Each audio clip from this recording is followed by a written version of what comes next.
Okay, time for convening having arrived. The Senate will come to order. Would ask that unauthorized visitors exit the chamber at this time as the Senate is coming to order. Journal. Chair recognizes Senator from the 15th.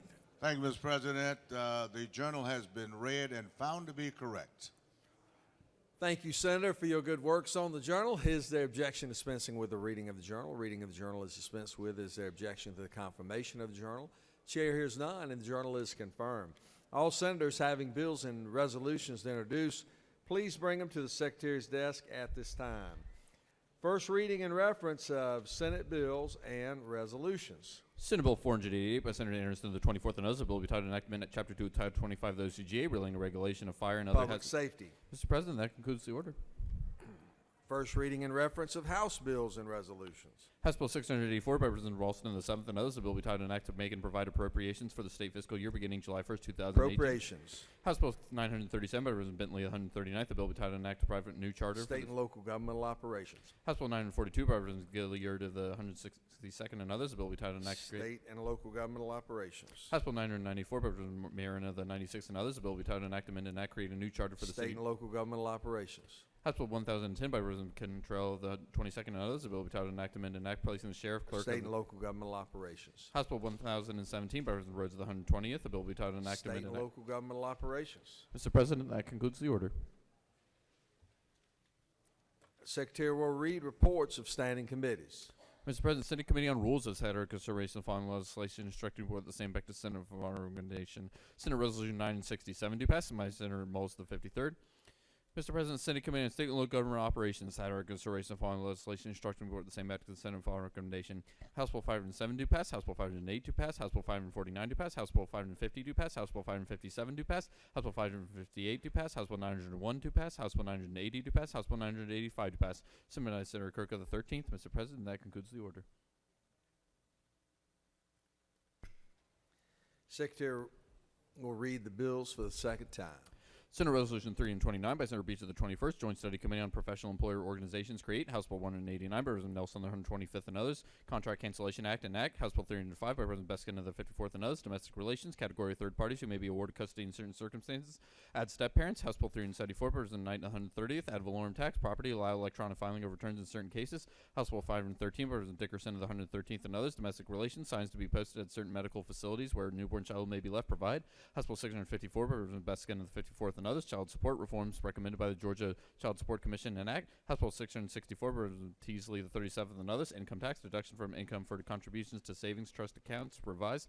House Bill 671 by Representative Donahue of the 30th, and others. Special license plates, Georgia Beekeepers Association established. House Bill 721 by Representative Powell of the 32nd, and others. Motor vehicles, criteria by which the Department of Driver Services shall authorize licensed driver training schools to administer on-the-road driving skills testing revised. House Bill 729 by Representative Harold of the 106th, and others. Ad valorem tax property repeal certain provisions. House Bill 734 by Representative Smith of the 134th, and others. Insurance modernization and updates provisions. House Bill 751 by Representative Powell of the 32nd, and others. Georgia Emergency Communications Authority Act and Act. House Bill 754 by Representative Shaw of the 176th, and others. Insurance Division of Domestic Insured into two or more resulting domestic insurance provisions. House Bill 756 by Representative Hilton of the 95th, and others. Sales and use tax annual reporting requirements regarding projects using SPLOST funds revised. House Bill 760 by Representative Lunston of the 12th, and others. Insurance certain policies, definitions, and property insurance revised. House Bill 769 by Representative Jaspers of the 11th, and others. Health recommendations from the House Rural Development Council and implement. House Bill 809 by Representative Hitchens of the 161st, and others. Motor vehicles, Georgia State Patrol motor vehicles for traffic law enforcement may be a solid color provide. House Bill 814 by Representative Williams of the 145th, and others. Coroners, county governing authority may establish salary and benefits provide. House Bill 825 by Representative Williams of the 145th, and others. Death investigations, chief and medical examiner to inter and disinter unidentified human remains under certain circumstances allow.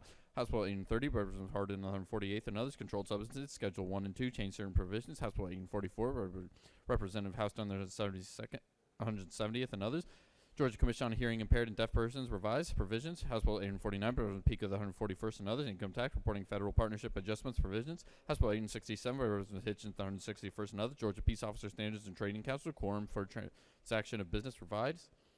House Bill 876 by President Corbett of the 174th and others, buildings and housing, counties and municipalities prescribing the use of wood in the construction of certain buildings when state minimum standard codes are met, prohibit. House Bill 886 by President Watson of the 172nd and others, sales and use tax, exemption for agricultural machining equipment, provisions. House Bill 888 by President Knight of the 130th and others, ad valorem tax, certain reporting requirements, change. House Bill 897 by President of Stration of the 104th and others, Georgia Power of Attorney Act revised. House Bill 906 by President Dempsey of the 13th and others, public records, public disclosure of personal information of certain foster parents exclude. House Bill 909 by President Silcox of the 52nd and others, health designation of perinatal facilities, provisions. House Bill 917 by President Dollar of the 45th and others, crimes and offenses, restitution, update terminology and change provisions. House Bill 920 by President Dempsey of the 13th and others, domestic relations, the Department's information concerning the parties to an adoption under certain circumstances allow for the use. House Bill 938 by President Taylor of the 173rd and others, insurance limited credit insurance agency license provide. House Bill 999 by President Coomer of the 14th and others, weapons carry license, inpatient hospitalization provisions. House Resolution 898 by President Coleman of the 97th and others, Joint Study Committee on the establishment of a state accreditation process create. Mr. President, that concludes the order.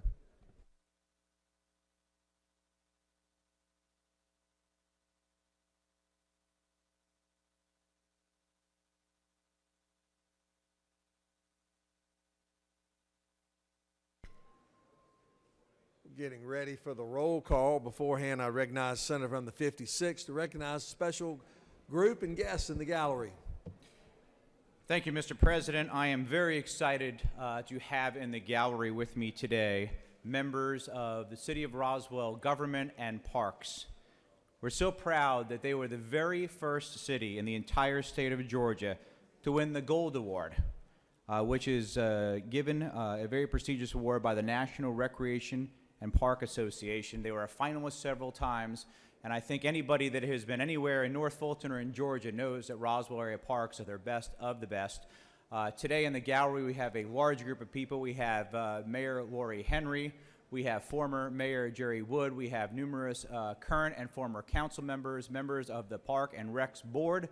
I could not be more proud of them, and we have an official resolution that we presented to them. Just did a picture of the governor, and I look forward to having some of them down here shortly to get their picture made with you as well. So if you would, please give a big round of applause to Roswell Area Parks winning the Gold Award.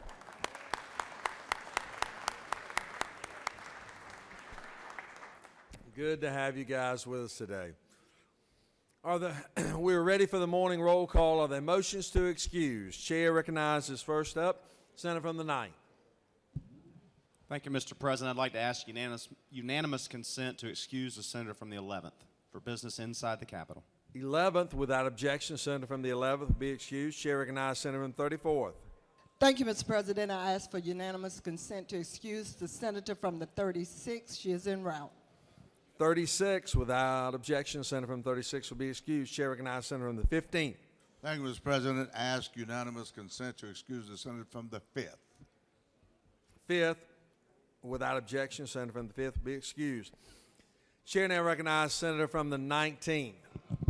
Thank you, Mr. President. I move for unanimous consent. We excuse the senator from the 27th for business outside the chamber. 27th, without objection, Senator from 27th will be excused. Chair now recognizes Senator from 24th. Mr. President, I ask for unanimous consent to excuse the senator from the 23rd for business outside the Capitol. 23rd, without objection, Senator from the 23rd will be excused. Chair now recognizes Senator from 28th. Thank you, Mr. President. I ask for unanimous consent to excuse the senator from the 30th for business outside the Capitol. 30th, without objection, Senator from the 30th will be excused. Chair now recognizes Senator from the 39th. Thank you, Mr. President. I ask for unanimous consent to excuse the senator from the 26th. 26, without objection, Senator from Bibb County will be excused. Chair now recognizes Senator from the 33rd. 33rd. Good morning, Mr. President. Thank you very much. I ask for unanimous consent to excuse the senator from the 35th for business inside the Capitol. 35th, without objection, Senator from the 35th will be excused. Any other motions to excuse? Chair recognizes Senator 29th. Point of inquiry, Mr. President. State your inquiry. It doesn't look like the E's are going up on the board for the senators that are being excused. He's got them. He's got them in the computer. They'll go up momentarily. Any other motions? Senators, please signify your presence by voting the yea switch. Secretary will unlock the machine.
It is now time for our morning devotion.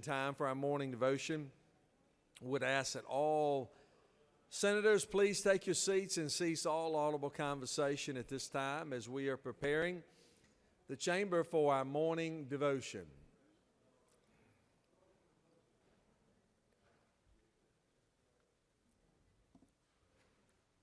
It is now my distinct honor to call upon the distinguished senator from the 7th to lead us in our pledge and introduce our chaplain of the day. Senator. Thank you, Mr. President. If you would join me in pledge to our flag. I pledge allegiance to the flag of the United States of America and to the republic for which it stands, one nation under God, indivisible, with liberty and justice for all. And the Georgia flag. I pledge allegiance to the Georgia flag and to the principles for which it stands, wisdom, justice, and moderation. Well, this morning it is my distinct honor to introduce my pastor of my home church at Satilla Baptist Church in Ray, Georgia, in Irwin County. Pastor William Pope has been the pastor of Satilla Baptist Church for 13 years.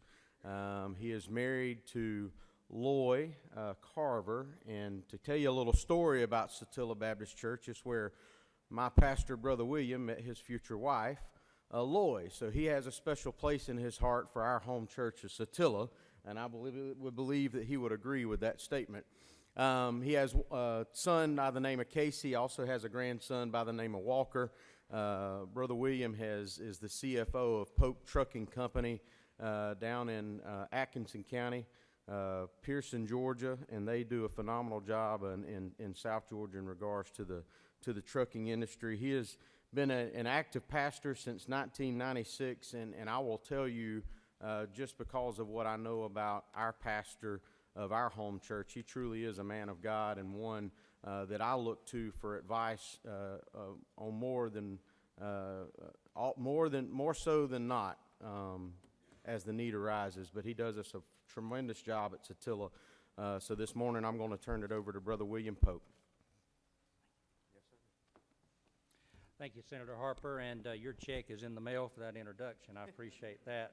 And Mr. President, thank you, Senators, and I want to say thank you to this body for allowing this time-honored tradition to continue, to have a member of the clergy to come and represent the people of Georgia that are people of faith, and there are quite a few people in Georgia who are people of faith, and we're many different denominations and many different faiths, and we recently lost one of our great religious leaders, Billy Graham, as many of you know, and I thought about this morning a story I heard him tell at one of his crusades many years ago, speaking about the many different faiths that we have in our state and in our nation. He said there was a young Baptist preacher, and he decided he would go to New York, take a trip to New York, and he saw they were having horse races there in New York, but of course, you know, being a good Baptist, he wasn't sure he needed to be gambling, but he thought, well, I'll just go and watch the races. So he went, and as they got ready, he saw a Catholic priest who was blessing one of the horses. Well, he watched, and that horse won the race. Well, he looked again, and the next race started, and the Catholic priest blessed another horse, and that horse won the race. Well, that happened 4 times, and he said to himself, he said, well, this is not really gambling, this is a sure thing.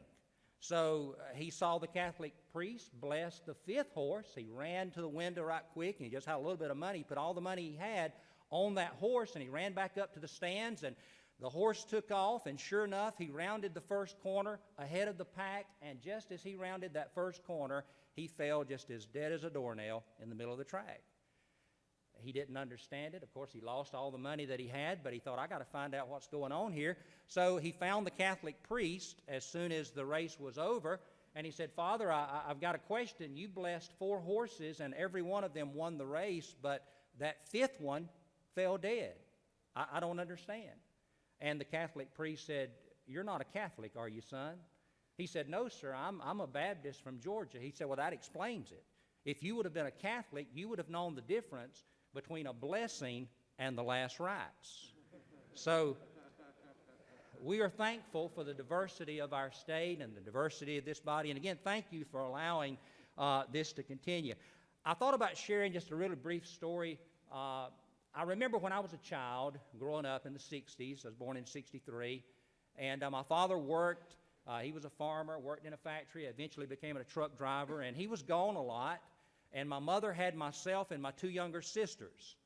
And it never failed. Every night when we got ready to go to bed, she would come into our bedroom, and she would read from a great big book called The Golden Treasury of Bible Stories. And I remember all of those wonderful Bible stories as a kid. And if she ever forgot or got busy, we would say, Mama, wait a minute, you forgot to read our Bible story. And a lot has changed since I was a little kid, laying in that bed with my 2 sisters, listening to my mother tell those Bible stories out of that great big book. I grew up, graduated from high school, went to college, got married. God blessed us to adopt 2 wonderful twin boys. But you know, I had some heartache as well. We lost one of our boys in 2011, the greatest trial that I've ever gone through, the loss of a child. And many other difficulties, and I know you face difficulties as individuals, and you face difficulties as senators and leaders in this state. But I tell you something that I have learned through all that I've been through in my life, that really everything I ever needed to know, I learned by listening to those stories from the greatest treasury of Bible stories. I thought about those stories that I heard. The one about Adam in the garden. I learned that sin would take you further than you want to go, keep you longer than you want to stay, and cost you more than you can afford to pay. And I remember those stories my mother would read, and I remember the story about Abraham, a great man of faith. And I remember that he was a man who did not only see the things that were, but he could see what things could be. The Bible says he called the things that be not as though they were. And I thought about a man named Moses, who God blessed, although many wanted to take his life as a child, yet God spared him, and he led a great people out of slavery and out of bondage. He led them across the wilderness, and they came into the promised land. And Moses learned some things about leadership, that leadership is not always easy, that often you get blamed for everything that goes wrong and very little credit when something goes right. You have to listen to people's complaints about everything that's not going their way. I thought about the story I remember about a young man named Joseph. A lot to learn about character from that man, a man sold into slavery by his own brothers, had every reason to be bitter and angry and to look for a way to cheat his way to the top, but yet when his own master's wife tried to entice him, he maintained his character and his integrity. And I read about David. We all know the story of David. A man of courage, a man who was not intimidated by the size of his adversary and the size of his enemy, but took his faith in God and what few weapons he had, and he faced his adversary and defeated him. And I think about wisdom. I think about Solomon, that great king of Israel who knew the value of true wisdom, and knew that he did not possess that true wisdom in and of himself, but he needed help from one greater than himself. And when given the opportunity, he did not ask for riches, but he asked for wisdom to lead his people. And lastly of all, the greatest story in that treasury of Bible stories is, of course, to me, the story of Jesus, who the Bible says, "For God so loved the world that he gave his only begotten Son, that whoever believes in him should not perish, but have everlasting life." I think about how he healed the broken, and he had grace for the guilty. You know, he forgave his enemies who crucified him, but yet he forgave his friends who denied him. And I remember he said, if you want to be great, then you must be the servant of all. So I would encourage you, when things are difficult, maybe you don't know which way to turn, just think about the golden treasury of Bible stories. Sometimes the greatest truths and the greatest wisdom is a very simple truth and a very simple wisdom. May we pray. Heavenly Father, we come to you who the Bible tells us that you are the author of all that is good and true and pure. And Lord, we come to you, we give you thanks, Lord, for the many blessings that you have given this great nation and this wonderful state that we are privileged to be a part of. We thank you for our government that has been handed down to us by our forefathers. We thank you for the wisdom you gave them, Lord, to give us this government of the people, for the people, and by the people, a government to be the servant, not the master of the people. And Lord, we pray for these who have been elected to legislate and to lead this great state. May you put your hand of wisdom upon them. Lord, may they always serve you and the people of this state. And we pray your blessing and protection and guidance upon this body. In the name of Jesus we pray. Amen.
We would like to present the Doctor of the Day, and to do so, I'd like to call upon the distinguished senator from the 4th. Thank you, Mr. President. I'd like to welcome a very, very special friend and a very special position as Doctor of the Day today. Dr. Michelle Zena is a graduate of Mercer Medical School and did her residency at the University of Florida in Jacksonville. Been in the pediatrics practice for a number of years, but is now focusing on behavioral pediatrics for children. A very strong passion for her during her service. She's very much of a community leader, been in Leadership Bullock and a number of leadership organizations, on the board of MAG, and just a person who gives back to the community and always places children at the top of her attention. And she is absolutely an outstanding person and a wonderful physician. Please welcome Dr. Michelle Zena. Thank you. Thank you very much. For some time now, helping children go from being disability recipients to contributing members of their community has been part of my personal mission, and this body has done a lot to facilitate that. And for that, me and my patients are very grateful. I'm a rural physician, and I see mostly Medicaid, 82% in 2017. And so the Medicaid fee reimbursement that this body passed has dramatically impacted my ability to serve more children. I also understand that sacrificing is always a part of service, and you too receive very little payment for what you do, but do it because you really care about Georgia. And for that, I am grateful, and my patients all thank you.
If I could have the Senate's attention, we have some special guests we would like to recognize. And at this time, I would ask the Secretary to read a resolution. Senate Resolution 787 by Senators Black of the 8th and others. A resolution recognizing March 12, 2018 as Valdosta State University Day at the state capitol and commending student leaders at Valdosta State University and for other purposes. Whereas Valdosta State University has been serving the citizens of South Georgia for more than 100 years and continues to be dedicated to educating leaders for the 21st century. And whereas it is Valdosta State University's mission to provide the highest quality undergraduate and master's level programs, along with expanded doctoral degrees. Now therefore be resolved by the Senate that the members of this body recognize March 12, 2018 as Valdosta State University at the state capitol and commend student leaders at Valdosta State University for their commitment to and advocacy for the causes of their institution. Mr. President, that concludes the order. Is there objection to adoption of the resolution? The chair hears none, and the resolution is adopted. It is a great honor to have Valdosta State University with us today. We appreciate all that they do and the great engine of economic opportunity they provide for our entire state and certainly for their region. To speak to the resolution and recognize our special guest, it's now my honor to call upon the distinguished senator from Lowndes County, the senator from the 8th. Thank you, Mr. President. It's always a great thrill to have the Valdosta State Blazers up here and recognize them. This is a powerful economic engine in our community, and it's also the center of a lot of the cultural activities of the highest grade that we have in Valdosta. This time I'm going to call on our president, Dr. Paul, to come up and say a few words. Thank you. Thank you, Senator Ellis. Thank you, Lieutenant Governor. It is an honor to be with you, and it is a great day to be a Blazer. Yeah, down in Valdosta, we say that every day is a great day to be a Blazer, but this one in particular, we are so honored that you would make this VSU Day on the Hill, and so we thank you. I'm joined also by Senator Strickland. We're honored to have that distinguished alum with us on the stage today. We're also joined by some other Blazers in the back of the room and in the gallery, and again, we're just so happy to be here. We have very much adopted and renewed our mission to service South Georgia. The state long ago drew a map for the regional comprehensives, and our map is, if you pretty much go down I-75 to Cordele, and you draw an imaginary line across the state from Alabama to the coast, we service everything south of that. Obviously, we have students from all over, but no other institution has the mission of serving that entire 41-county region in South Georgia, and we are honored to do it, and we're honored to work with you. We're so grateful for the support you have given us. Last year, you helped us with $1.7 million so that we could renovate a space for our Air Force ROTC detachment, obviously important. And this year, we are hoping for and grateful for the support you're already showing as we ask for $4.4 million in a project to renovate our old library for a college, a Department of Music. So thank you for all you are doing to help South Georgia's flagship institution prosper. We service 11,300 students in Valdosta and in South Georgia, but we could not do that with you, so we're very grateful. I want to take just 1 second to introduce two real stars that are with me today. First, the person that whenever I'm with him, I take a back seat, and that is our mascot, Blaze, that so many of you have taken photos with. Blaze, we're thrilled to have you here. And then even more so, our SGA president, Miss Maya Mapp, who will say a very quick word. Maya. Thank you, Dr. Carvajal. Again, like Dr. Carvajal stated, my name is Maya Mapp, and I am just extremely proud to be a Blazer. I would like to just take this time to say thank you all for what you all do. I know you work extremely hard to continue to advance our wonderful state. So again, thank you, and go Blazers. All right. Well done.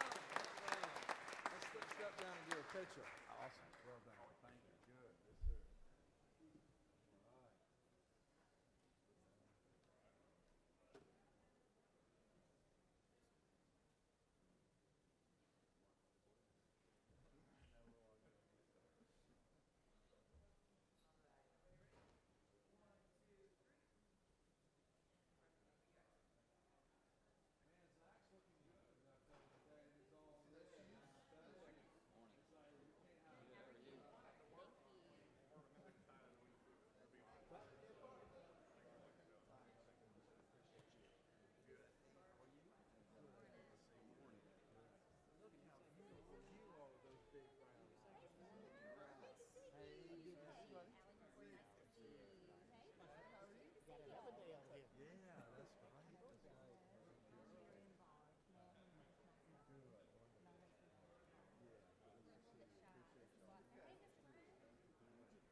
We have another special group we would like to recognize this time. Secretary will read a resolution. Senate Resolution 738 by Senator Jones of the 10th and others, a resolution recognizing and commending Judge Matthew McCord on his outstanding public service as the Chief Judge of the Stockbridge Municipal Court and as the President-elect of the Georgia Municipal Court Judges Council and for other purposes. Whereas Judge McCord has served with honor and distinction as the Chief Judge of the Stockbridge Municipal Court, and his vision and unyielding commitment to the causes of fairness and justice within the state of Georgia have set the standard for public service. Now therefore be resolved by the Senate of the members of this body, recognizing and commending Judge Matthew McCord for his efficient, effective, unselfish, and dedicated public service to the state of Georgia, and extend the most sincere best wishes for continued health and happiness. That concludes the order. Is there objection to adoption of the resolution? The chair is none, and the resolution is adopted. We appreciate our judges all across our state, and it is a great honor to have Judge McCord here present with us. To speak to the resolution and recognize our special guest, it's my honor to call upon the senator from the 10th. Thank you, Mr. President and members of this body. I am delighted to be joined on the stage by my friend and my colleague from the 17th District as well, Senator Strickland. We are delighted to present this proclamation to Judge Matthew McCord, who is the President-elect of the Council of Municipal Court Judges. Judge McCord is a graduate with a BA from the University of South Carolina Law School, and he attended Georgia State University Law School as well. He's married to Miss Allie, and they have a 3-year-old and currently little Cotton Davis, an 11-day-old. And I told his wife, be careful what you say to a state senator, because sometimes those words have a way of being repeated. And she shared with me today that she didn't know if she would be allowed to be here with the 11-day-old, but she's just glad that the little one came early. Judge McCord has served as a prosecutor in both Clayton and Newton counties, and he's a member of the Georgia Judicial Council, a member of the Misdemeanor Bail Reform Committee, is founding chairman of the Matthew Arts Foundation, providing financial assistance to graduating high school.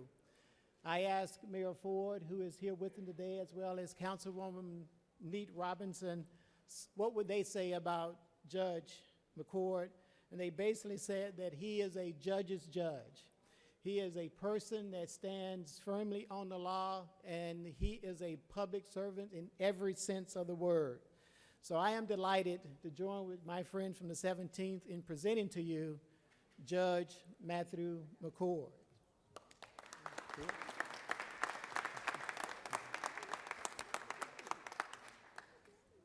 Senator Jones, when I heard all that, I thought to myself, if I die before March the 12th, I hope somebody reads that at my funeral. I would say to all of you this morning, I'd be way off base if I didn't mention that I'm here with my mom, who went back to school and worked 3 jobs to raise 2 little boys by herself. I'm so grateful for her. I'm grateful for my wife, who loves me even though she knows me, for my 2 beautiful children, one of whom is 11 days old and is just beginning to let me sleep again. I don't know how long that's going to last. I'm grateful to be able to serve the people of my community in some small way, and to be a part of serving with all of you. And I'm grateful for the battles that you fight here, for the victories that you win, and for the ones that you lose, because I think we all get a little closer to the Lord when we lose. And I'm so grateful to be with you this morning. Thank you so much, Senator Jones.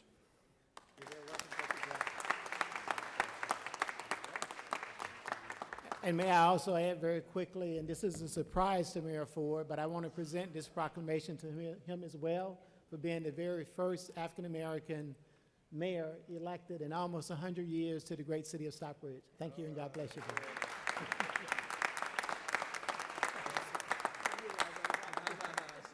a picture? All right, let's do a picture, yeah.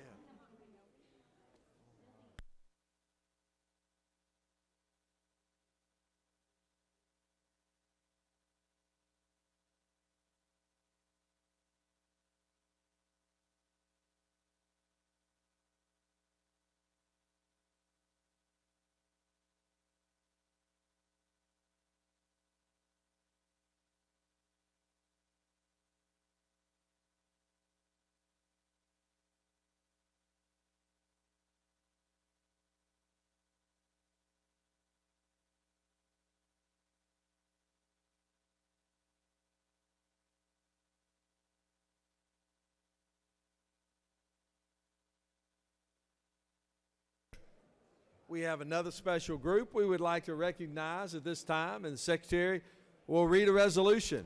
Senate Resolution 922 by Senator Perrin of the 42nd and others, a resolution recognizing April 2018 as Genocide Prevention and Awareness Month at the State Capitol and for other purposes.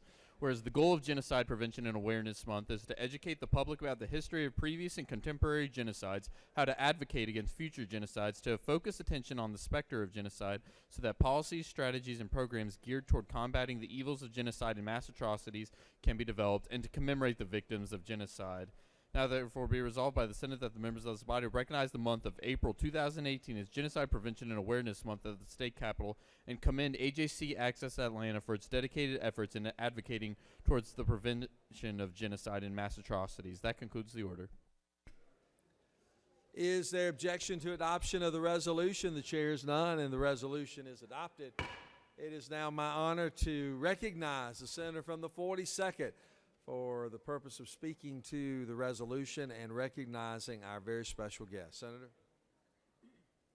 Thank you, Mr. President. Good morning. Today is the day when we once a year pause to remember victims of genocide around the globe, both past and present. April is Genocide Prevention and Awareness Month. when we educate the public about the history of previous and contemporary genocides and how to advocate against future genocides. It was during World War II when a Polish lawyer of Jewish descent, Raphael Lemkin, coined the term genocide to describe a coordinated plan of action aimed at the annihilation of a group of people by destroying its social institutions, culture, language, identity, religion, and life of these individuals belonging to the group. When we recognize April as Genocide Prevention and Awareness Month, we remember April 1933, when the Nazis issued a decree preparing the way for the final solution of extinction of the Jewish people. We remember September 1941, possibly the largest massacre of the Holocaust, which took place in Kiev, Ukraine, killing nearly 34,000 Jews in only 2 days. We remember 1975, when Pol Pot and the Khmer Rouge took power in Cambodia, conducting widespread killings of people belonging to specific groups. We remember 1992 through 1995, the siege of Sarajevo, Srebrenica, and other cities in Bosnia and Herzegovina, which ultimately led to the deaths of more than 200,000 Bosniaks. Under the leadership of Saddam Hussein, 180,000 Kurds were murdered between 1984 and 1988. In April of 1994, 800,000 Tutsis and moderate Hutus. Currently, we still are dealing with the genocides committed by the so-called Islamic State. And April has been declared that the prevention of mass atrocities and genocide is a core national security interest and core moral responsibility of the United States. This was decreed by the President in 2011.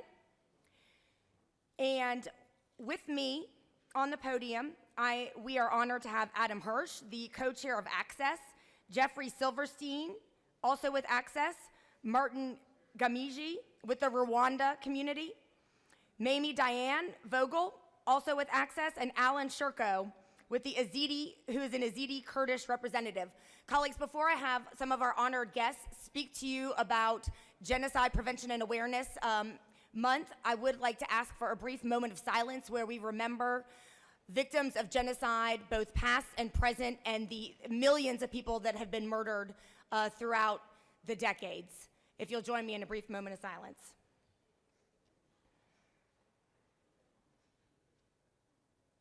Thank you. Jeffrey and Mamie are going to come up. Or is it Adam? No, it's Jeff. You got it. Thank you. Good morning. Thank you to Lieutenant Governor Cagle, Governor Deal, Senator Elena Parent, and the esteemed senators of the state of Georgia for inviting us today. My name is Jeffrey Silverstein, and I am with Access, the young professional group of the American Jewish Committee. AJC is a leading global Jewish advocacy organization in which we use our Jewish values to advocate alongside of our partners. I am joined today by Access co-chair Adam Hirsch and Access leader Mamie Diane Vogel.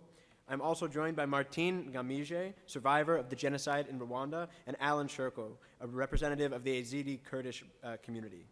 We are presenting Resolution 116, which recognizes April as Genocide Prevention and Awareness Month. In this resolution, we recognize genocides that have befallen numerous communities, including the Yazidis, Rwandans, the Darfuri, Kurdish, Bosnian, Cambodian, Ukrainian, Armenian, and the Shoah, the Holocaust, which befell the Jewish people during World War II. Good morning to you all. Thank you for your care and for your concern for our global community and for remembering those that do not always have a voice to advocate for themselves. This morning, the voices we speak on behalf of are those who have been told their voices do not matter. We are here this morning to dispute this notion and boldly and proudly say that those families who have been brutally torn apart by genocide are human beings with rights, and we are here to acknowledge and support them as just that, by helping them understand and know that there are others out there who care for them. Hate speech can often be dismissed as bigoted ranting or merely painful words. However, it can also serve as an important warning for much more severe consequences. Genocide and the subsequent community trauma felt by those directly and indirectly impacted by this hatred and violence for generations. Recognition of these atrocities is a step in the healing process for these communities. Without recognition of atrocity, it is all too easy to allow repetition. It is important for us to recognize genocide so that our own Georgian brothers and sisters can achieve catharsis, begin to heal, and know that Georgia supports them in their struggle. We are so appreciative to our state for passing this resolution, recognizing and naming these hateful and reprehensible acts, and by doing so, welcoming these survivors of these genocides into Georgia's arms with love and respect. Thank you. Let's come do a picture on the steps. Good. Thank you. Well done. Yes, very good. Thank you.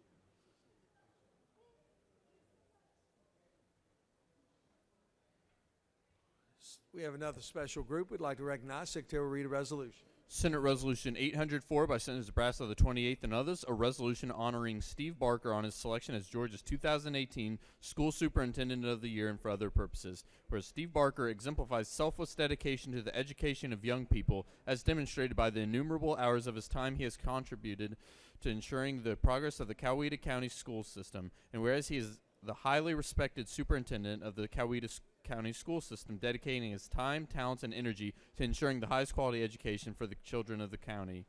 Now therefore be resolved by the Senate that the members of this body honor Steve Barker on his selection as Georgia's 2018 School Superintendent of the Year. That concludes the order.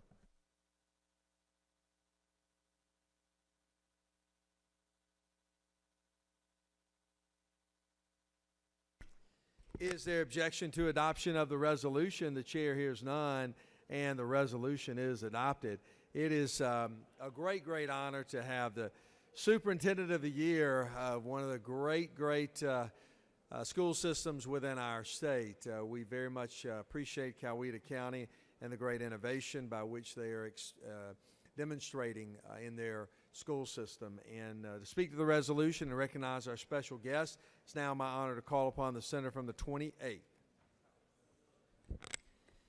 Thank you, Mr. President. It's my great honor to introduce my friend today, Dr. Steve Barker, our 2018 State School Superintendent of the Year. He's brought with him his lovely wife, Karen, his children, his son, Cade, and his daughter, Lily Glenn, as well as Mark Whitlock, who's the president and CEO of our Central Education Center, which is our charter school there in Coweta County. But Dr. Barker's been with the school system since 1990 as a teacher, a coach, assistant principal, as well as the director of administrative services for the county. He's very active in our community, and he really understands the importance of educating and preparing our future leaders. And he's done that through partnerships with our local governments, with our higher institutions of higher learning. He's done it with local businesses through the chamber and various other organizations. And really, probably the only thing lacking on his resume was he didn't get a chance to teach one of the greatest minds to ever come out of Coweta County. But he's been able to make up for that with his leadership and really going through lots and trials and tribulations that our county has seen. He's been a true leader that has really pushed through that. And with that, I give you our 2018 State School Superintendent of the Year, Dr. Steve Barker.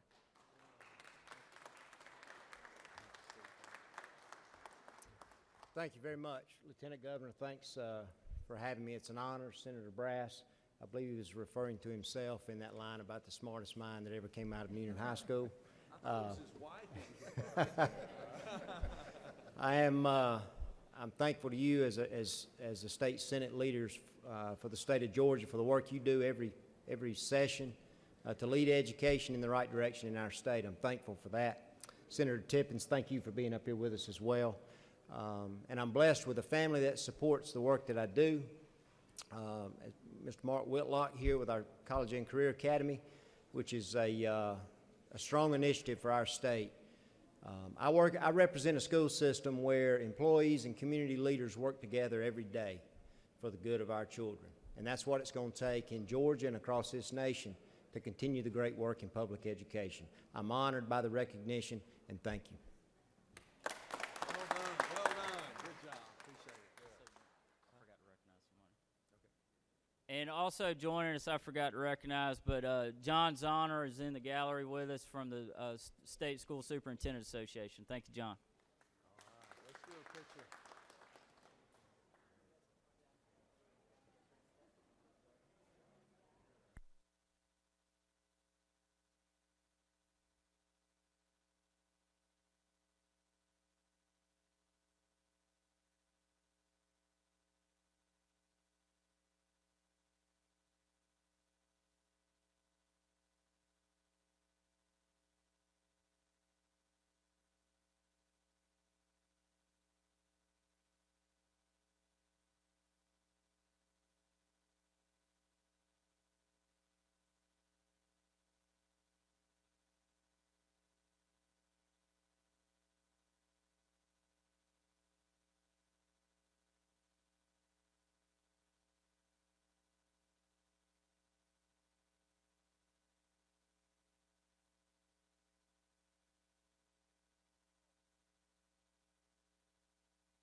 We have another somewhat special guest we'd like to recognize at this time. Secretary will read a resolution. Senate Resolution 966 by Senators Moles of the 53rd, Unterman of the 45th, Schaefer of the 48th, and others. A resolution recognizing March 12, 2018 as Jack Murphy Day at the State Capitol and for other purposes. Whereas Jack Murphy has long been recognized by the citizens of Cumming and Forsyth County for the vital role that he's played in leadership and his deep personal commitment to the welfare of the citizens of Georgia. And whereas his combined 12 years of service in the Georgia General Assembly were of great and lasting benefit to the citizens of his area, as well as the citizens of the state of Georgia. Now therefore be resolved by the Senate that the members of this body recognize March 12, 2018 as Jack Murphy Day at the State Capitol in honor of his many achievements. That concludes the order. Is there objection to adoption of the resolution? The chair hears none, and the resolution is adopted. It is really a great honor to have a former colleague of ours come back and us be able to recognize him. Senator Murphy was a wonderful, wonderful senator who represented Forsyth County with great distinction, and we're honored to have him back with us today on this very special and memorable day. To speak to the resolution and recognize our special guest, it's now my honor to call upon the distinguished senator from the 53rd. Thank you, Mr. President. Ladies and gentlemen, what a great day this is to honor one of our former colleagues, Jack Murphy, who was a man of many words, that was not afraid of any issue, tackled it head on, just like a linebacker in a football game. But I'll tell you one thing about Jack Murphy that we all remember. Whenever he filled out a report and turned it in, he would often say, "This is unanimous except for one," which was not unanimous. But Jack has left a great mark on this body and our state and has done a good job that will forever be known. So please welcome our colleague, Senator Jack Murphy.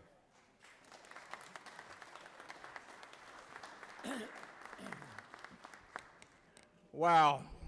I tell you, it's such a great pleasure to stand up here today and be honored by such a group in this chamber, all the senators and the Lieutenant Governor, Casey Cagle, Senator Mullis. I served in the House 2 terms, and then I came to the Senate, and I served in the Senate for 4 terms. And believe me, it was a great, great ride. It was something that I will cherish always. In my life, I've been blessed with a lot of different opportunities. I've traveled to a lot of places in the world, a lot of places in the United States.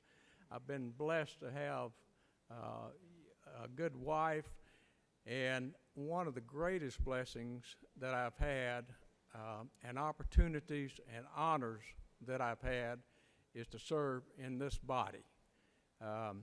Believe me, you get to know a lot of different people, not only on one side of the aisle, but on the other side of the aisle. And you get to know what their beliefs are, what they're thinking, and how they're thinking. And believe me, that it gives you a great bit of humility to come from a corporate background, which I did, where you pretty much have everybody's attention as long as you're paying them. But in this body, you're not paying anybody. And they listen to you because they want to listen to you, or they don't listen to you at all.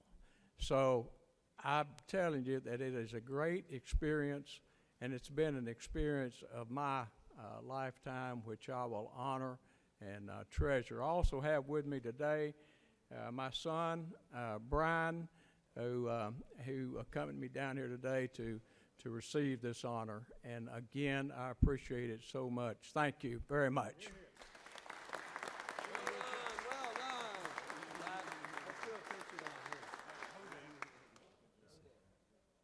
Chair will recognize Senator from the 34th.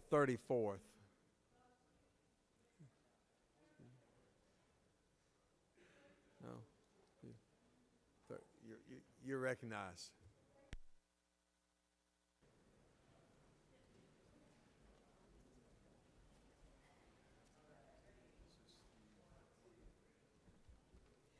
Thank you, Mr. President, members of the Senate. I would like to ask all the ladies in the Senate to please join me at the podium. The ladies in the Senate, would you join me at the podium, please? Ladies in the Senate, would you please join me at the podium, please?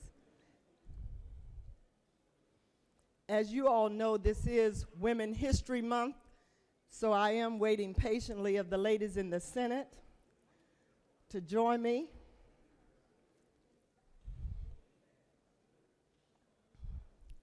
I think most of them that are here are joining me. And Mr. President, I'm going to ask the First Lady of the Senate to join us as well. Nita Cagle.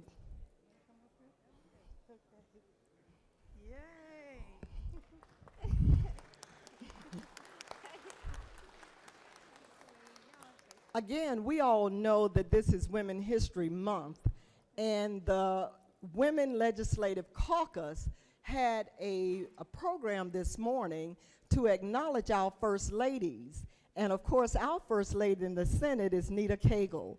Mrs. Cagle and her husband has 3 boys. The oldest son, Jared, is married to Kaylin, and they have 2 children, Everett Grace, who is 2.5, and Levi Mick is 7 months. Grant is married to Megan. They have 1 daughter, Wimberly Sullivan, born December 15th. And then Carter recently got engaged to Harley, and he just graduated from Georgia State University. So I wanted to make sure that we all recognize the First Lady of the Senate, number one, since it's Women History Month, but also the families that we all represent. The ladies particularly, because I happen to be one of those that are elected, we really have to thank our families as well for all that we do, for all the time that we use campaigning, being down here in the legislature, and being a public servant. It takes the whole family, whether you're male or female. So I just wanted to thank you publicly.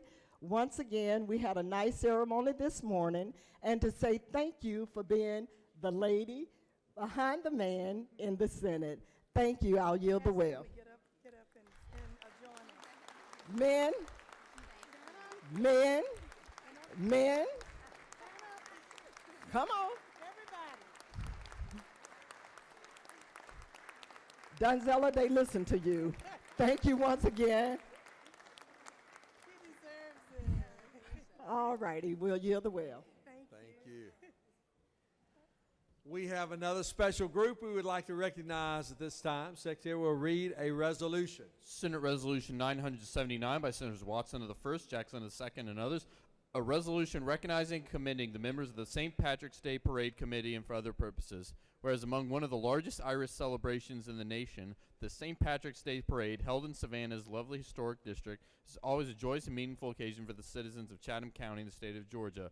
And whereas the 2018 St. Patrick's Day Parade in Savannah, Georgia will mark the 194th occasion in which this festive event has been held in this beautiful and historic city with its proud Irish roots. Now therefore be resolved by the Senate that the members of this body recognize and commends the members of the St. Patrick's Day Parade Committee, Chairman Brian Coonahan, the Grand Marshal Michael Aloysius Kinney for their tireless efforts in organizing the 2018 St. Patrick's Day Parade and for their many important contributions to their community and state. That concludes the order.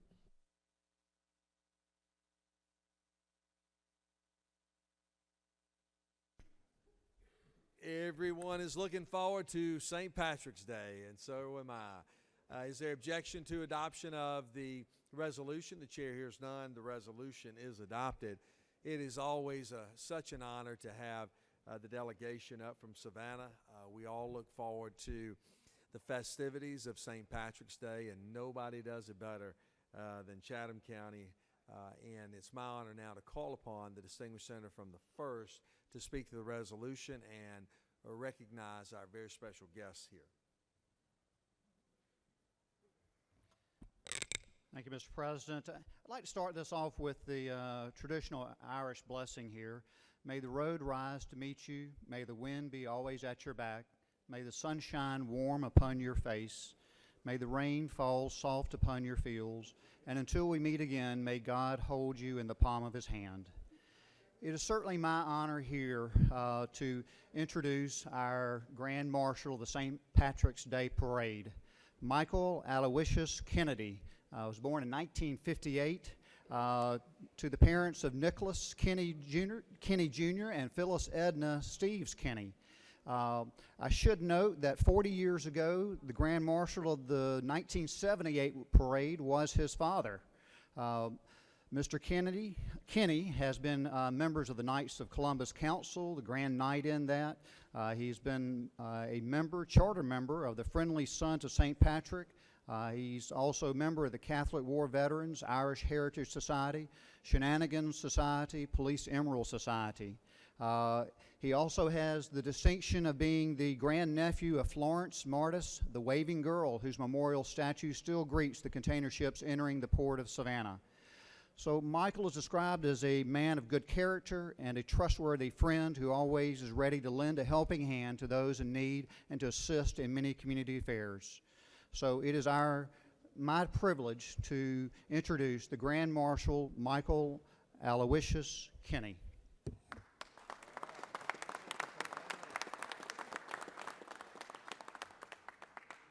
On behalf of the chairman, officers, my aides, and the 25-plus honorary aides up there in the stands, Mr. Speaker and representatives, thank you for welcoming all of us here today.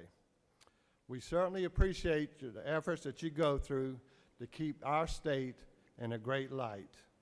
It's a wonderful place to live.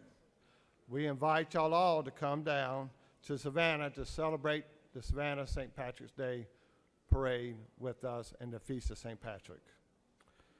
Come down next Saturday, March the 17th, and you'll see the best parade in the world. With that, I'll leave you with this. May love and laughter light your days and warm your heart at home. May God and faithful friends be yours wherever you may roam. May peace and plenty bless your world with joy that long endures. May all the life-passing seasons bring the best to you and yours. God bless the United States of America. God bless the state of Georgia. And God bless the Savannah Irish. Thank you.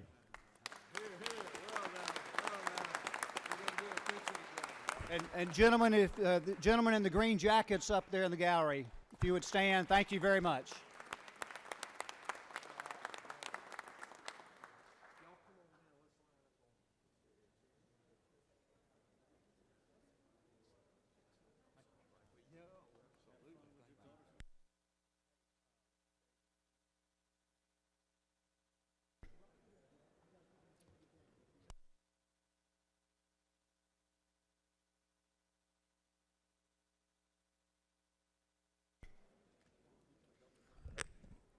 are there any unanimous consents? Senators wishing to rise on a point of personal privilege. Chair first recognizes Senator from the 35th wishing to be recognized. 35th, or let's move to Senator from the 20th. You wish to be recognized. Senator, let me have the Senate's attention for just a moment. The Senator from the 35th, are you wishing to be recognized on a point of personal privilege? It is your time now.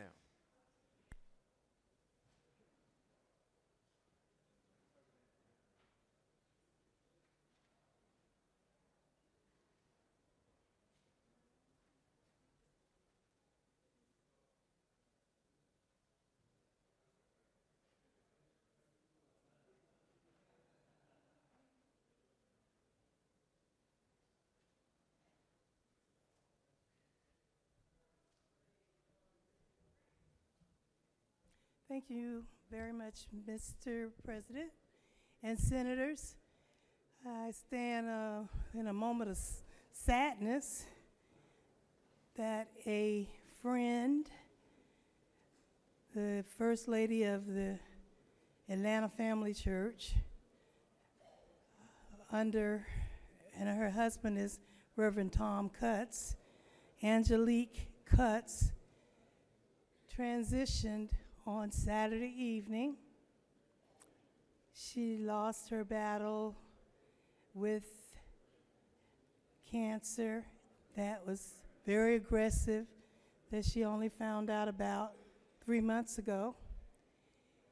So I just wanted to offer condolences and put on record under the state of Georgia, where she has given so much love and so much caring to so many people all over the state of Georgia and all over the country, for Angelique Cutts, and ask for the Senate to give us a moment of silence as she transitions into heaven. Senator has requested for a moment of silence. The Senate would please come to order. Please stand. Let us pray.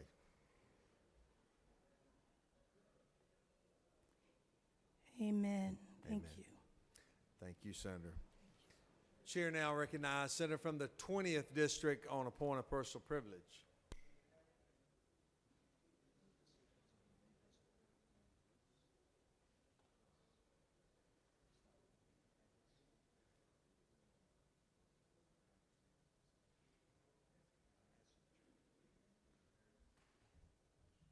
Thank you, Mr. President. I rise to welcome a group from Lawrence County, and I see they've already left. Frankly, I don't blame them. Pretty slow going this morning, but anyway, the Citizens Bank of Lawrence County Youth Advisory Board was here, and I hope they're having fun on the other side of the halls. Thanks.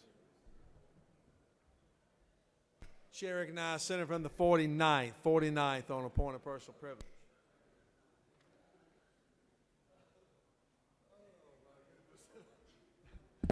The senator from Perry is a hard act to follow. I want to make everyone aware that today the REACH scholars are here in the Capitol. And if you're not familiar with the REACH program, that is realizing educational achievement can happen. And it involves 103 school systems and 1,200 scholars. And it's the first, Georgia's first statewide needs-based scholarship mentoring program funded through public and private partnership.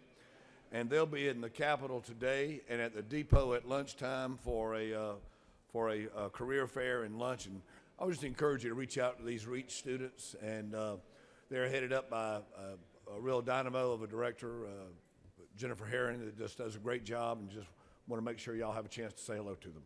Thank you.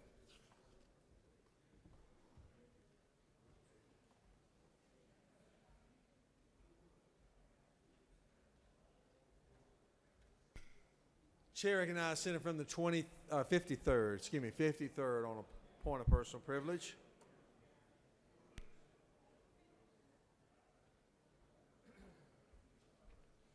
Thank you, Mr. President.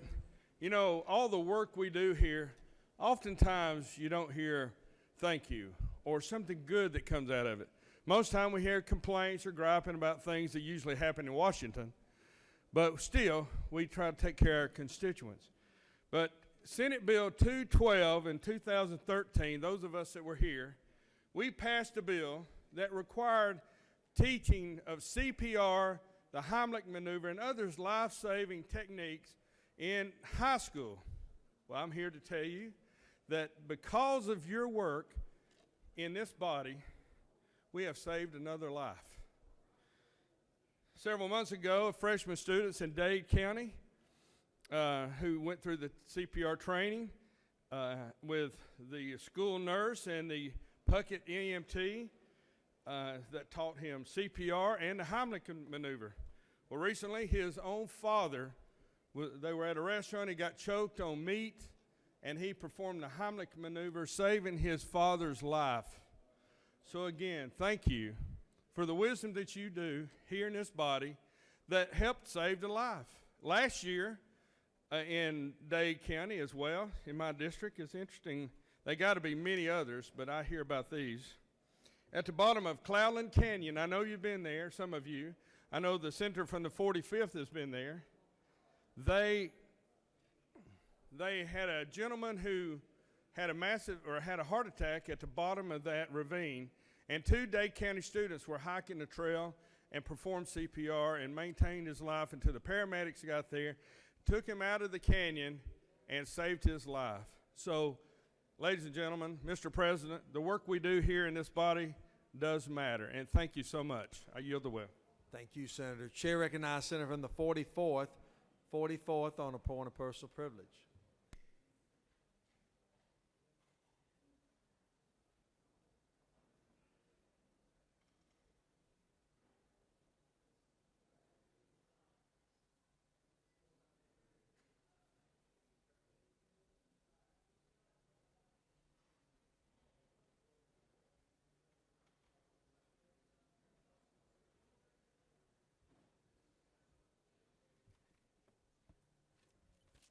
Thank you very much, Mr. President.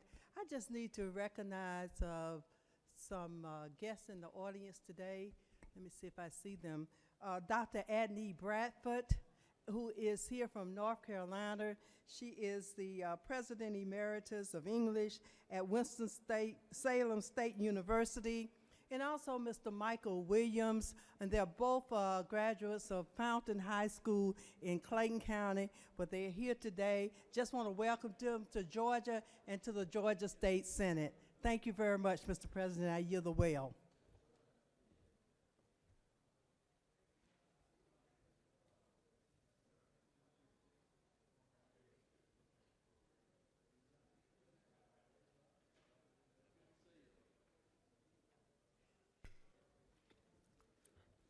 All right, we have, the Senate has a consent calendar of privilege resolutions that's before you.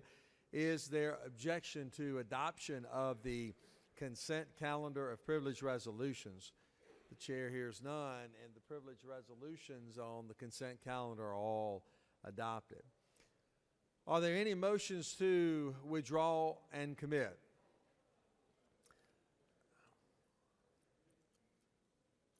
There is a consent calendar of local bills that are before you, Mr. Secretary. Are there any objections to any of the bills on the local consent calendar?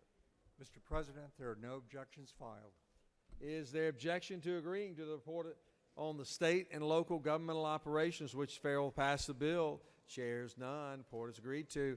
All those in favor of the local consent calendar will vote aye. Those opposed, no, and Secretary will unlock the machine.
On the local consent calendar, the ayes are 35, the nays are 2, and all the bills on the local consent calendar are therefore adopted. Moving on now to the general calendar, Secretary will read House Bill 79. House Bill 79 by Representative Petzel, the 133rd, and others, a bill we titled and act amend Chapter 1 of Title 35 of the OCGA relating to general provisions regarding law enforcement officers and agencies so as to prohibit law enforcement from retaining license plate data retained from automated license plate recognition systems beyond a certain period and for other purposes. Mr. President, that concludes the order.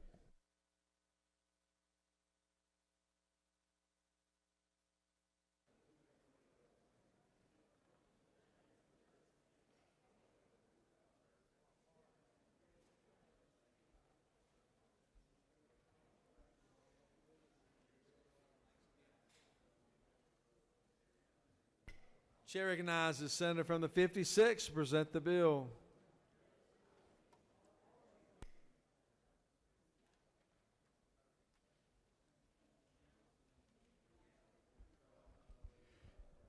Thank you, Mr. President. I bring before you House Bill 79. The purpose of House Bill 79 is the data that is collected on automated license plate recognition systems that it would be expunged after 30 months of time. Today it can be held forever. We certainly want to consolidate that unless there is an active investigation going on for that specific automobile, tag, or person. So this is to protect privacy, to go ahead and pull that data out and to destroy it while also making sure that we are protecting Georgia citizens. If there are no questions, I will yield the well.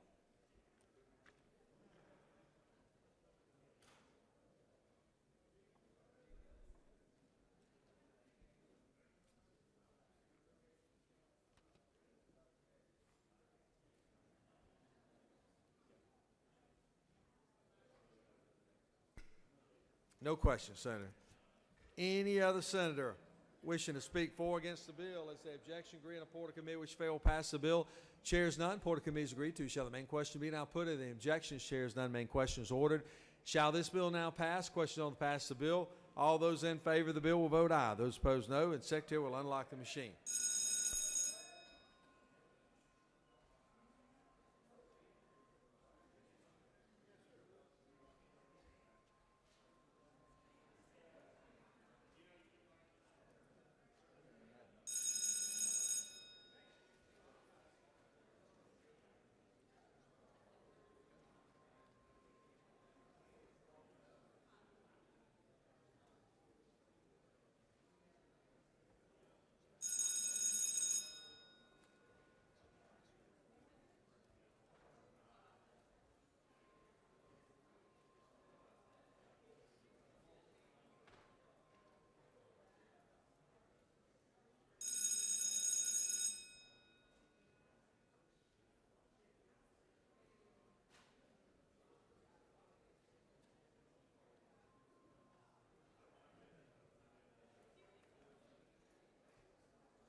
On the passage of the bill, the yeas are 48, nays are 0, and this bill, item C, Rex constitutional majority, is therefore adopted.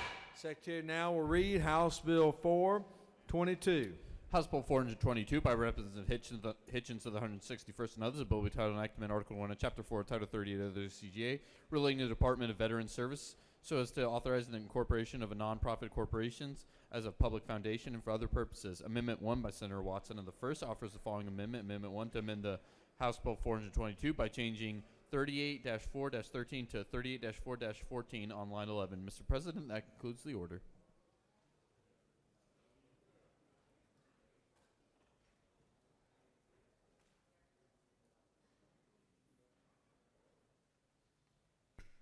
Chair recognizes the senator from the 1st to present the bill.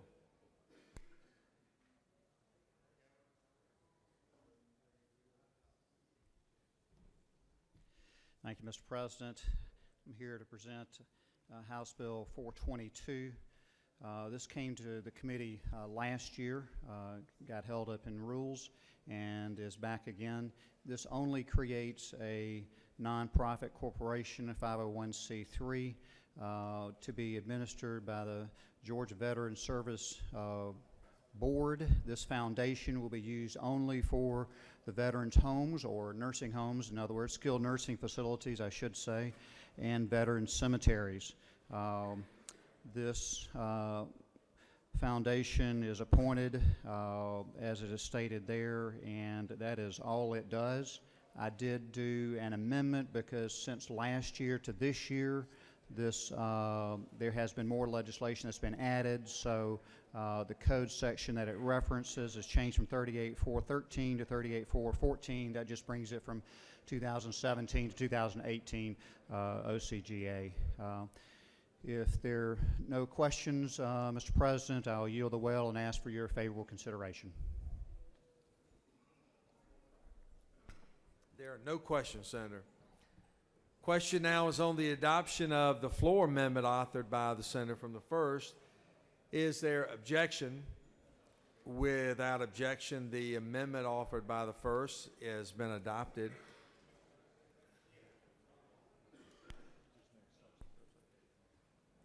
Does any other senator wish to speak for or against the bill? Is the objection agreed in the Porter Committee which failed pass the bill? Chairs none. Porter Committee is agreed to. Shall the main question be now put? Any objections? Chairs none. Main question is ordered. Shall this bill now pass as amended? All those in favor of the passage of the bill will vote aye. Those opposed, no. Secretary, unlock the machine.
On the pass of the bill, the yeas are 52 and the nays are 0, and this bill, I see, regs constitutional majority, is therefore adopted.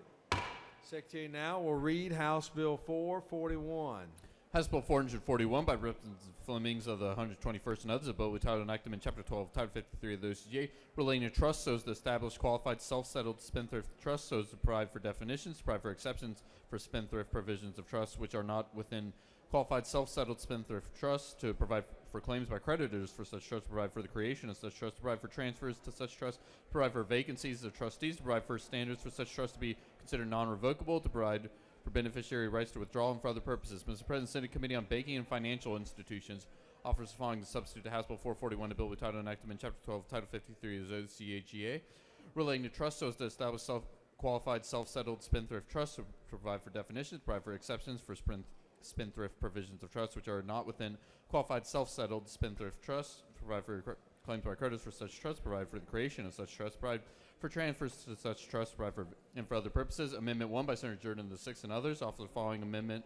Amend the committee substitute to House Bill 441 by at line 181 strike through or at line 182 strike period at end of line and add or at line 183 add 6 contract judgments at line 192 insert after act semicolon, a transfer of assets to a qualified self-settled spendthrift trust may be considered a transfer to an insider under Article 4 of Chapter 2 of Title 18. That concludes the order. Chair recognizes Senator from the 46th to present the bill.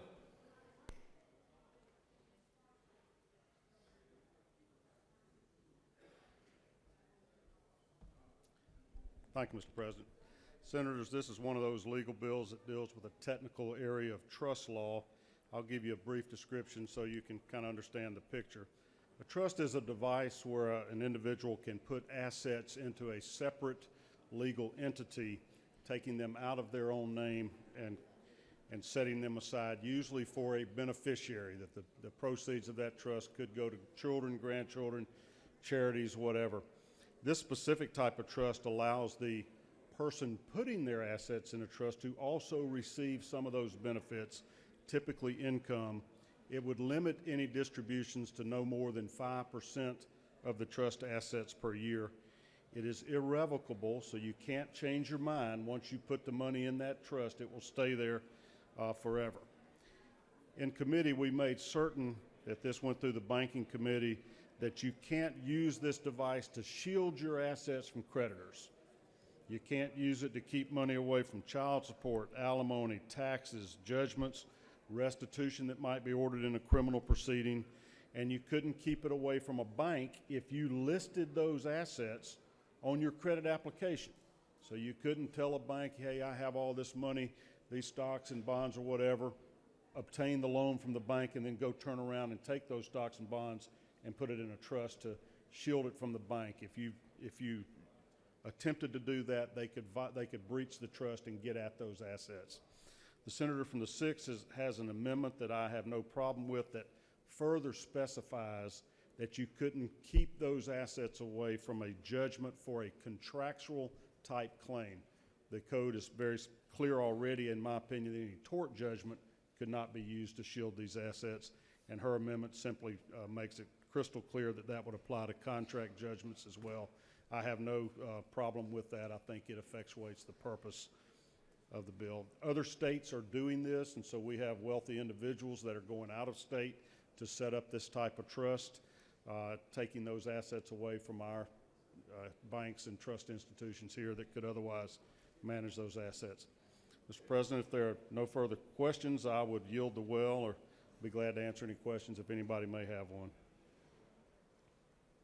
You do have a question. Chair recognizes Senator from the 23rd for a question. Will the senator yield? I yield.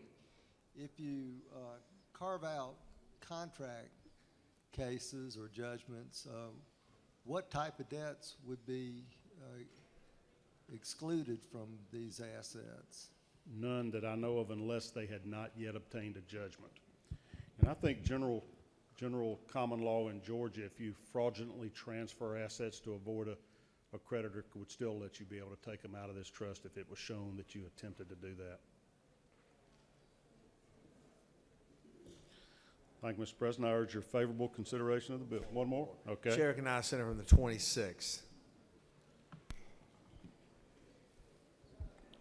My favorite senator, will you yield? Absolutely, to my friend from Macon. If I did one of these trusts and I put it in my grandkid's name, then it won't be taxed, will it? It could be taxed as a separate entity, income in the trust, but not on those distributions. In other words, the money is taxed one time, but what I'm trying to understand, if I put it in not my kid's name, but my grandkid's, will it then be taxed? I don't think so. I think that's a tax planning question that ties in with the use of these in some events, but that's one of the purposes. And you point out something in that question, that you can't set these up just for your own benefit. There has to be at least one other beneficiary, like a child or a grandchild. Thank you, Senator. No further questions, I Senator. yield the well. Chair recognizes Senator from the 6th to present her amendment.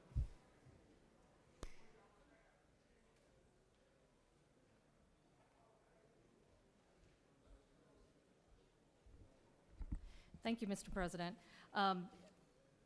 Just wanted to try to clarify that in terms of adding contract judgments, we wanted to make sure that all judgments were included. But with respect to, I believe, the chairman's question earlier, in terms of going after the money, it's just the distributions, so it's not the race of the trust that you can actually invade. So for purposes of judgment in that section, that's kind of put aside. And then the secondary part is when you're talking about uniform fraudulent transfers or voidable transfers now under the statute, we just want to make sure that any transfers to these type of self-settled trusts can actually be determined to be a transfer to an insider. Because trusts aren't included in the current definition because we've never been able to actually transfer our own assets to a trust for ourselves or for the benefit of ourselves. So this is just a cleanup provision to make sure that if there is an intent to defraud creditors, that folks can actually go after the race of the trust and not just the distributions. Does anybody have any questions? There are no questions, Senator. Thank you. Questions on the adoption of the amendment authored by the senator from the 6th. Is there objection? Without objection, the amendment to number 1 authored by the senator from the 6th is adopted. Now the question is on the adoption of the committee substitute as amended. Is there objection? Without objection, committee substitute as amended is adopted. Now, does any other senator wish to speak for or against the bill? Is there objection? Agree in report of committee which fail pass the bill. Chairs none. Report of committee is agreed to. Shall the main question be now put? The objections, chairs none. Main question is ordered. Shall this bill now pass? Question on the pass of the bill. All those in favor of the bill will vote aye. Those opposed, no. Secretary, unlock the machine.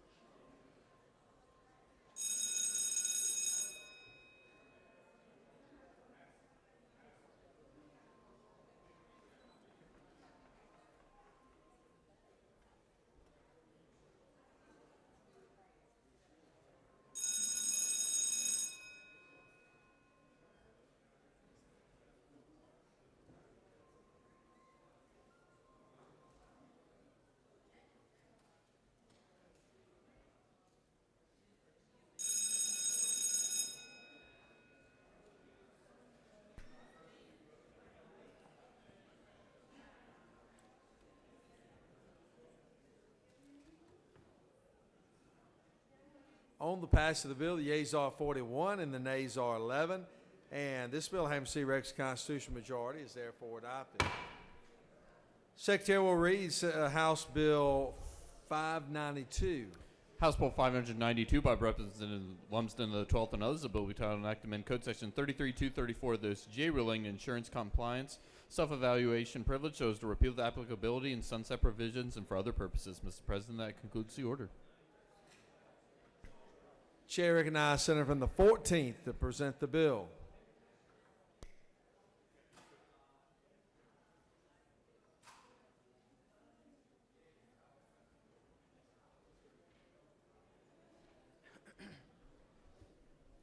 Thank you, Mr. President. Members of Senate, I bring before you House Bill 592. This bill simply removes a sunset provision in the insurance code. We previously passed House Bill 162 in 2015 with a sunset provision of June 30th, 2018 to allow the Department of Insurance to be able to review the effectiveness. They have done that, and all this bill does is remove that sunset to allow it to continue. With no questions, Mr. President, I'll yield the well.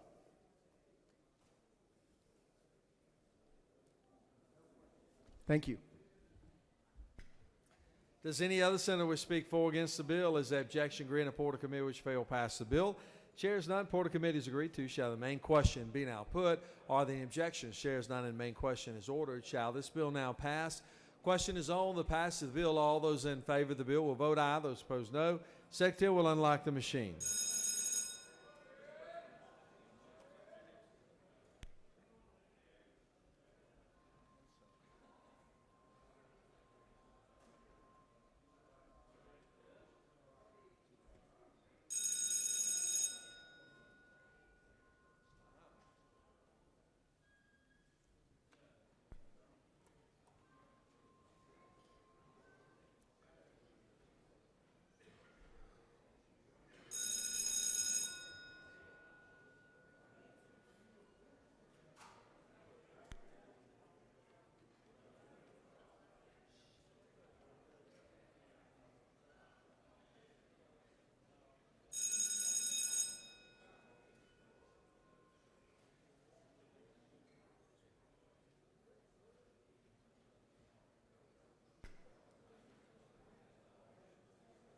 On the passage of the bill, the yeas are 52, nays are 0, and this bill, AMC Rex Constitutional majority, is therefore adopted. Secretary will read now House Bill 470. I'm sorry, 670.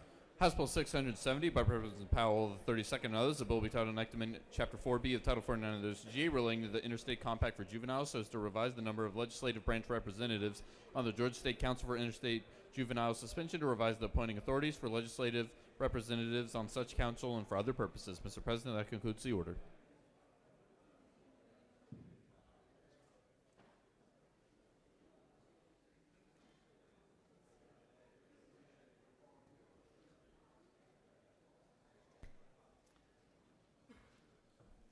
Chair recognizes Senator from the 23rd to present the bill.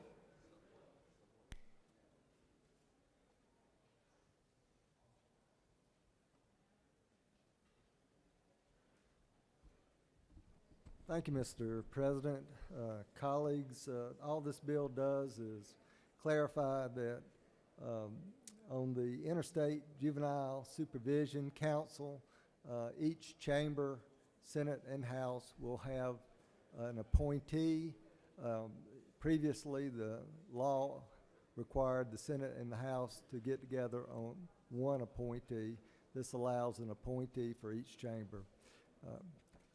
I request your support of HB 670 and yield the well.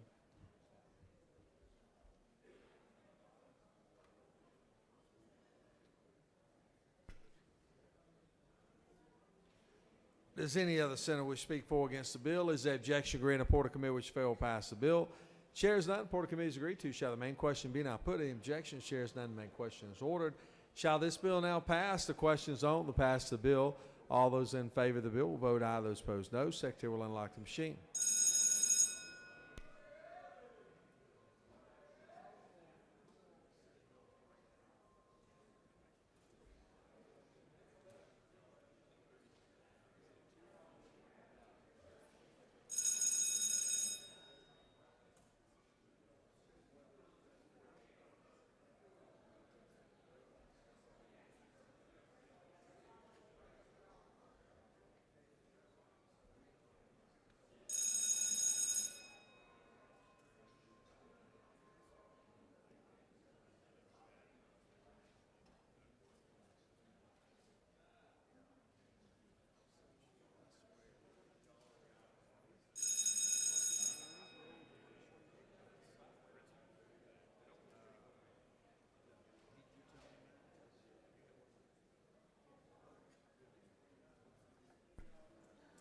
On the passage of the bill, the yeas are 51, the nays are 1. This bill having received Rex constitutional majority is therefore adopted.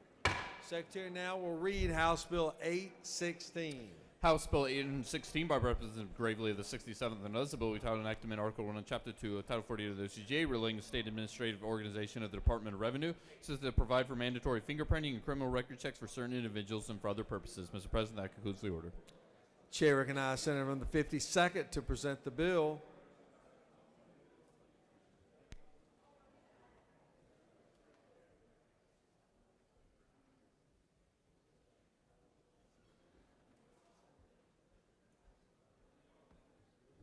Thank you, Mr. President. This bill will allow the Department of Revenue to conduct fingerprinting and background criminal checks on all their employees and potential contractors.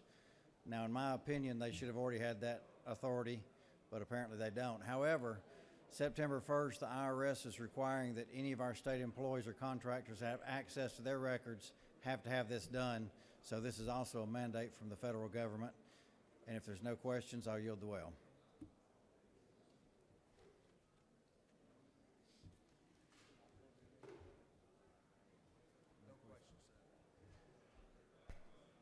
Does any other senator wish to speak for or against the bill? Is there objection agreeing to report of committee which fail pass the bill? Chair is none. Report of committee is agreed to. Shall the main question be now put? Are there any objections? Chair is none. Main question is ordered. Shall this bill now pass? Question on the pass the bill. All those in favor of the bill vote aye. Those opposed, no. Secretary unlock the machine.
On the pass of the bill, the yeas are 52, the nays are 0.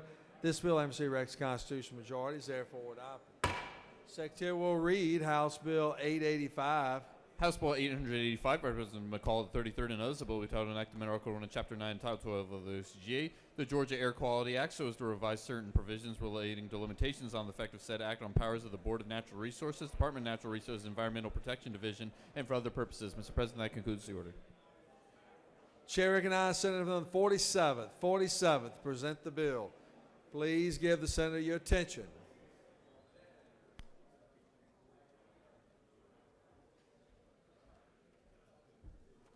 Thank you, Mr. President. Ladies and gentlemen, I know that it's getting a little late in the day and getting closer to lunchtime. This is what we call a good farmer bill. Said the House Bill 885 will help the farmers in our state to be able to move forward in their agricultural practices so that they don't get befuddled by some rules and regulations on burning vegetative material. It's a pretty simple bill. It follows in with the existing federal law, make sure that we're not in violation of anything like that, and it's one of those that if a farmer goes out and cleans up a former forestry area that was stumped, he can go out there now and plant it, pile those stumps and burn them and plant that into a pasture area. So there's not too complicated of a bill, but it's one that helps our farmers in the state, covers 54 counties that are in the northern north of I-20 and kind of the top end of the state. So if there are no questions, I'll. You do have a question. Chair recognizes Senator from the 41st, the Minority Leader. Thank you. Senator Yield? Yes, sir. Were there any regulations or rules that were proposed that you're trying to keep from being implemented, or were there discussions of certain restrictions, and if so, what would those restrictions be? Yeah, well, and although I was not in the legislature when it was originally passed, the law that was passed was basically to exempt agriculture. And when EPD adopted some rules, said they adopted rules that include agricultural activities, and this basically just pulls the agricultural back out of that legislation. Said this has been in effect for a good number of years, but it's one that there's a lot of farm operations that are hindered by not being able to do this ag burning, and it's anything. It has to be at least 5 acres or larger. So. It's not just your backyard, somebody doing something. Senator Further Yield? Yes. Under the present rules, what would they have to do before they burn these stumps or these products? They would notify the Georgia Forestry Commission. Anything you pile with a machine, you get a permit from the Georgia Forestry Commission to do that type of burn. Just notify, or do you have to wait for a reply? You get a permit. You get a permit from the Georgia Forestry Commission. Are there no other questions? I'll yield the will. No questions, Senator. Any other senator wish to speak for or against the bill? As the objection granted, report of committee which fail pass the bill. Chair is done. Report of committee is agreed to. Shall the main question be now put? Are there any objections? Chair is done, and the main question is ordered. Shall this bill now pass? Question on the pass of the bill. All those in favor of the bill vote aye. Those opposed, no. Secretary will unlock the machine.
On the pass of the bill, the yeas are 53 and the nays are 0. This bill, MC Rex constitutional majority, is therefore adopted. Chair recognizes the majority leader.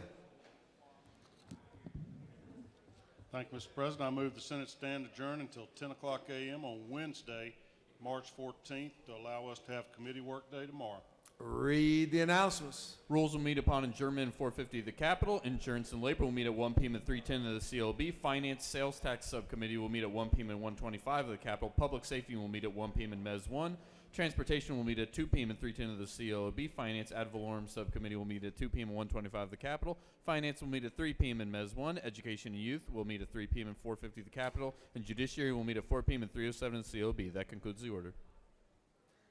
Any other announcements? Chair recognizes Senator from the 31st for an announcement.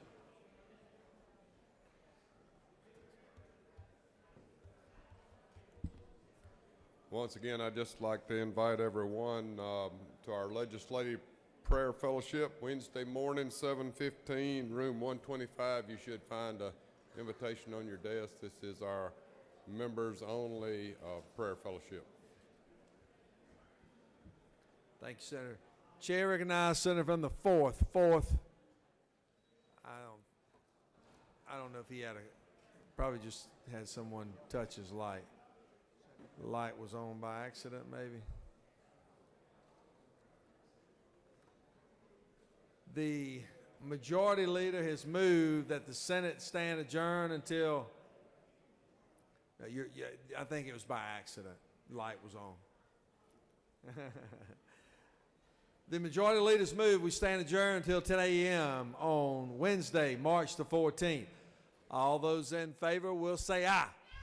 All those opposed, no. Ayes clearly have it. We stand adjourned.